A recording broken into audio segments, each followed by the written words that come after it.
Berjumpa lagi bersama dengan saya, Mr. Sorchan, di dalam channel pengembangan kepribadian atau mentoring self improvement.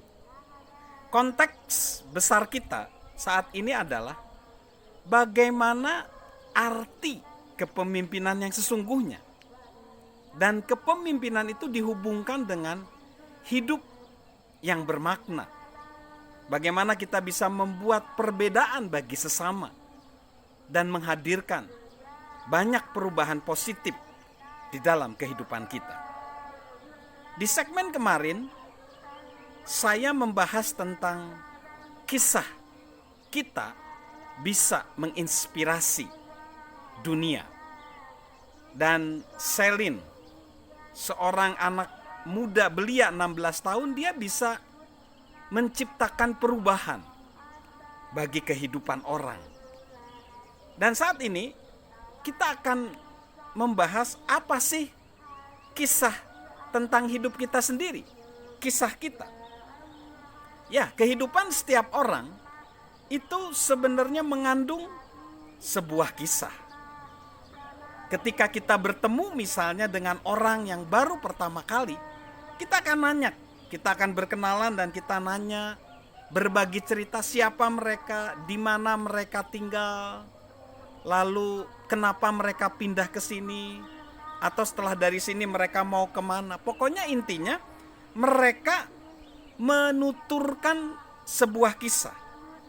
Nah, sebenarnya ketika kita menuturkan sebuah kisah, itu adalah titik penghubung kita secara emosional dengan orang lain. Jadi itu sebenarnya titik penghubung kita secara emosional.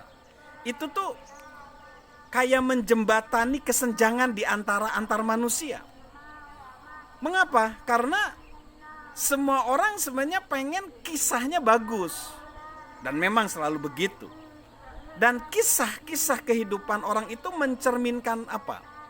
Kisah itu bisa menginspirasi kita, terhubung dengan kita, menghidupkan proses penalaran kita, memberikan kita alasan untuk bertindak, membakar emosi kita, memberikan kita gambaran sosok diri yang kita impikan.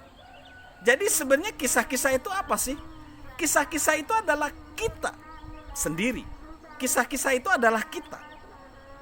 Coba perhatikan. Setiap hari jutaan miliaran orang ya yang ada di muka bumi ini menonton film, membaca novel, mencari kisah-kisah informasi di internet yang menginspirasi mereka, membuat mereka tertawa, senang. Setiap hari teman-teman kita di sekitar kita juga menceritakan hal-hal yang dramatis, mungkin yang menegangkan, yang lucu. Dan setiap hari orang juga mengeluarkan handphonenya, ponselnya untuk memamerkan gambar, memamerkan gambar dirinya atau gambar keluarganya, berbagi cerita. Dan kisah-kisah itu menghubungkan orang lain satu sama lain, mungkin untuk belajar atau untuk mengingat. Dan itu fakta bahwa kisah itu adalah tentang diri mereka. Saya pun sama. Seringkali sebagai seorang komunikator, saya juga menghabiskan banyak waktu untuk berbagi kisah dengan orang. Dan memang kalau saya ketika menjadi speaker atau mentor begitu, orang nggak suka terlalu banyak gambar, statistik, atau apa saja. Tetapi mereka lebih suka terinspirasi oleh kisah. Dan kisah itu memang bisa melakukan satu pengaruh dampak ya, dan menginspirasi masuk ke dalam hati. Ada satu film klasik berjudul It's a Wonderful Life. Film ini bercerita tentang George Bailey, seorang pria yang bercita-cita ingin berkeliling dunia dan membangun banyak hal. Tetapi justru dia stuck, tinggal di rumahnya di Bedford Falls, karena berulang kali dia memilih untuk melakukan apa yang diyakininya benar untuk orang lain.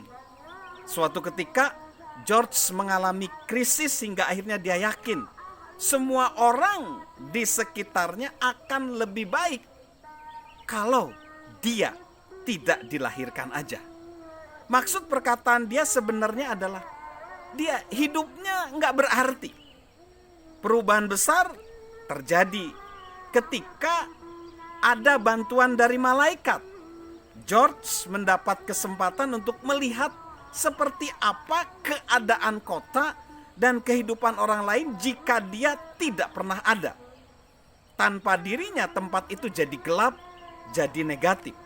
Akhirnya George sadar bahwa ada dampak positif yang dihadirkan melalui hidupnya dari waktu ke waktu.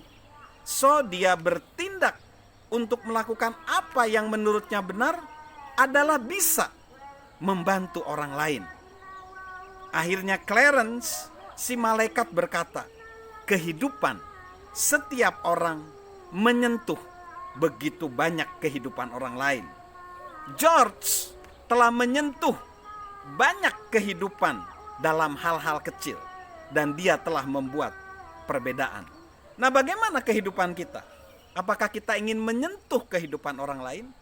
Ada. Caranya adalah jalanilah setiap hari dengan penuh tujuan. Ketika kita berniat dengan penuh menjalani kehidupan kita setiap hari, hampir tak ada batasan apapun yang bisa kita lakukan.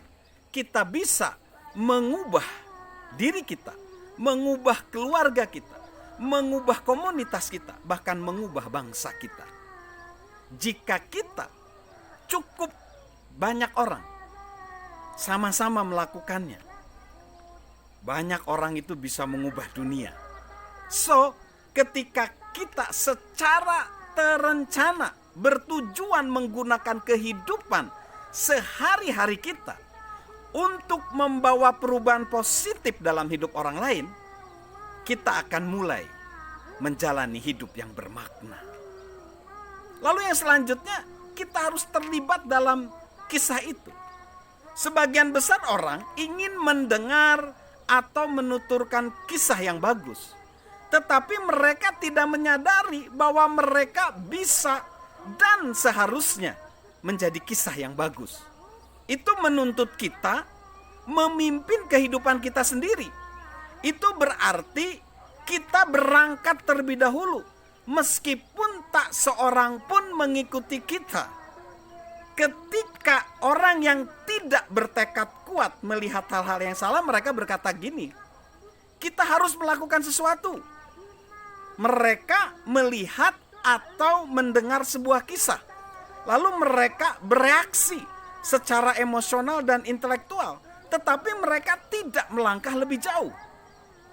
Para pemimpin yang penuh tekad, dia akan terjun dan menjalani kisah itu sendiri. Kata-kata fisikawan Albert Einstein memotivasi mereka. Dunia adalah tempat yang berbahaya, bukan karena orang-orang berbuat jahat, tetapi karena orang-orang melihat kejahatan dan tidak melakukan apapun. Mengapa? Begitu banyak orang gak melakukan apa-apa. Itu karena sebagian orang dari kita telah melihat kejahatan dan ketidakadilan di sekitar kita dan kita kewalahan. Masalahnya, terlihat terlalu besar. Kita kewalahan, kita nggak bisa ngatasin. Kita pun berkata kepada diri sendiri, apa yang bisa dilakukan? Aku kan cuma seorang diri. Ingat, guys, sahabat Mr. Sorchan, satu orang adalah awalan. Satu orang bisa bertindak dan membuat perubahan dengan membantu orang lain. Satu orang bisa menginspirasi orang kedua agar sengaja bertindak dan seterusnya. Disinilah sebenarnya kepemimpinan dimulai. Membantu orang-orang untuk bekerja bersama akan memiliki dampak. Bahkan itu bisa menciptakan gerakan. Kita tidak boleh membiarkan keterbatasan kita membuat kita tidak melakukan apa yang bisa kita lakukan. Hidup yang pasif tidak akan bisa mengubah menjadi bermakna. Kita tidak bisa membuat perbedaan jika kita cuma berdiri di tepian. So, mungkin di antara kita ingin ada satu proyek. Misalnya kita ingin memberikan kontribusi di komunitas kita. Kita mungkin ingin menggalang dana untuk rumah singgah tunawisma. Mungkin kita ingin menolong lembaga-lembaga yang menyelamatkan hewan-hewan yang tersisihkan. Mungkin kita ingin membantu keluarga di dalam mengelola keuangan dengan baik. Mungkin kita ingin menolong anak-anak berkebutuhan khusus apa saja, atau menolong orang-orang yang terkena bencana alam seperti sekarang saat ini. Ada bencana alam di negeri kita yang perlu kita bantuan. So, intinya, untuk memiliki kehidupan yang bermakna, kita hanya perlu memulai. Mulailah dengan diri kita sendiri. Kisah terbaik kita dimulai ketika kita menempatkan diri kita di dalam kisah itu. Masuklah ke dalam gambar. Berhentilah hanya menatap, berhenti. Mulailah menjalaninya. Kemudian tawarkan bantuan kepada orang lain. Selain akan mengubah hidup kita dan akan berdampak positif juga sama orang lain, itu juga akan menumbuhkan kredibilitas, otoritas moral kita untuk menjadi inspirator serta menuntun orang lain membuat perbedaan. So, salam menuturkan kisah hidup kita, salam untuk menghadirkan perbedaan, dan tentunya salam sehat dari saya, Mr. Sorchan.